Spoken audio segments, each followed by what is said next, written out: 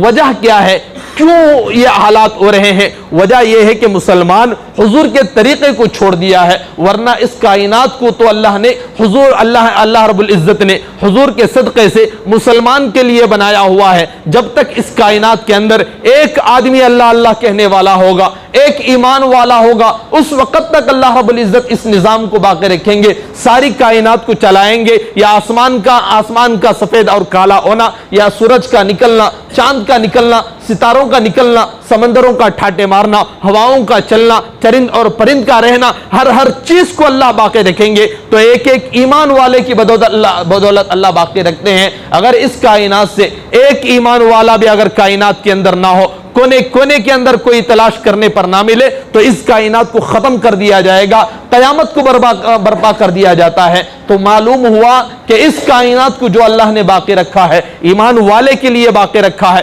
ایک مسلمان کی بدولت باقی رکھا ہوا ہے۔ یہ دنیا اللہ نے مسلمان کے لیے بنائی گئی ہے، لیکن افسوس ہے کہ مسلمان اسی دنیا کے اندر اپنے ہی مقام کے اندر گھٹیا معلوم ہو رہے ہیں، اپنے ہی مقام کے اندر انہیں عزت دینے کے لیے کوئی تیار نہیں۔ میرے بھائی، حضور کے طریقے کو اپنے اندر اپناؤ، حضور کا طریقہ اپنے اندر لے کر آؤ، تو دیکھو وہی عزت ملے گی جو عزت صحابہ کو ملی ہوئی تھی۔ صحابہ کی زندگی کو آپ پڑھ کر دیکھو، کیا زندگی تھی، جنہیں کوئی عزت سے دیکھنے کے لیے تیار نہیں تھا۔ وہ صحابہ کا تذکرہ اللہ نے قرآن میں کیا، ایسے صحابہ کا تذکرہ اللہ نے قرآن کے اندر کر دیا۔ آپ پارہ نمبر 1 اٹھاؤ، پہلا صفحہ جب الف لام میم شروع ہوتا ہے، اس کے بعد کا جو پہلا صفحہ ہے، آپ اس پہلے صفحے کی پہلی لائن اگر آپ پڑھتے ہو تو وہاں پر دیکھو اولئک هم الفائزون، اللہ نے کہا ہے، کس کے لیے لکھا ہے؟ یہ مسلمان کے لیے لکھا ہے، صحابہ کے لیے لکھا ہوا ہے۔ یہ وہی صحابہ جن کو کوئی اپنے گھر بلا کر کھلانے کے لیے تیار نہیں، جن کو کوئی عزت سے دیکھنے کے لیے تیار نہیں تھا، ایسے ہی صحابہ کا تذکرہ کیا۔ وجہ کیا تھی؟ انہوں نے حضور کے طریقے کو اپنے اندر لایا، انہوں نے حضور کے طریقے کو اپنے اندر لایا، سنتوں سے بھری زندگی اپنی بنائی ہے، ایمان کو اپنے اندر لایا تھا۔ تو اسی ایمان کی بدولت اللہ رب العزت نے ان کی عزت کو بڑھایا ہے، اسی ایمان کی بدولت اللہ رب العزت نے ان کی عزتوں کو بڑھایا۔ اور آج ہماری حالت یہ ہے کہ ہم نے وہ سارے طریقوں کو چھوڑ دیا، بس اپنی ذہنیت کے اعتبار سے زندگی گزار رہے ہیں۔ یاد رکھنا، اس دنیا سے ہمیں ایک نہ ایک دن جانا ہے، اس دنیا سے ہمیں ایک نہ ایک دن جانا ہے۔ جب جائیں گے تو اس وقت قبر میں 3 سوالات کا جوابات دینا پڑے گا۔ 3 سوالات قبر کے اندر ہوں گے۔ ایک سوال ہوگا تیرا رب کون ہے، دوسرا سوال ہوگا تیرا نبی کون ہے، تیسرا سوال ہوگا تیرا دین کیا ہے۔ ان 3 سوالات کا جوابات دینا پڑے گا۔ یہ 3 اگر سوال دینا ہے، ان کے جوابات اگر دینا ہے، تو اس کی پریکٹس کی ضرورت ہے، اس کی پریکٹس کی ضرورت ہے۔ ابھی بچوں کا ایگزام ہوا ہے، آپ ان بچوں سے پوچھ کر دیکھو کہ جتنے کوشچن آئے ہوئے تھے، کیا ان کوشچنوں کا آنسر بغیر پریکٹس کے تم نے لکھا ہے؟